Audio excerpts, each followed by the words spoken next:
development manager of the site, $10 million deal. Tell me about it. It's a great opportunity for like me. I'm out of prison 2 years, and now I'm a site manager on a $10 million deal. So I think, to me, I think it's good for the community. It's good for Jackson. It's good that we try to help upbring and develop Charles Adamson. I'm looking at these micro homes. They're a great asset to the Eastdale community. Myself also too was born in Eastdale on Dyer Street, 3211. So I grew up in Eastdale and really gonna make a big difference.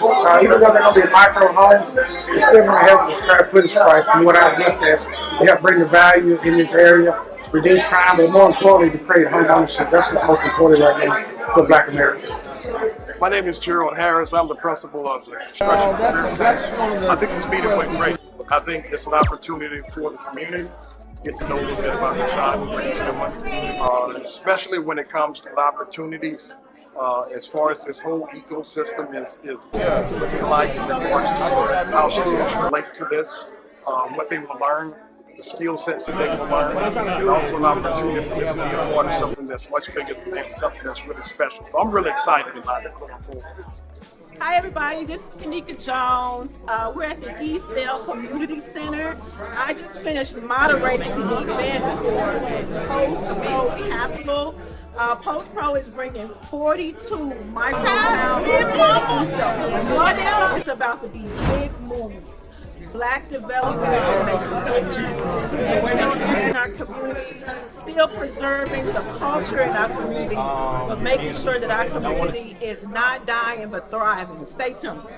Instead of me running to the suburbs and development, I can develop my own neighborhood. So that's what I'm pushing. That's what I'm trying to tell to the neighbors, and that's what we got to do today. Yes. And you're naming after your mom, the developer. Oh yeah. So how do you feel about that? Oh man, it's a big accomplishment, man. It's this is one of those things that it's one of those monumental things for me.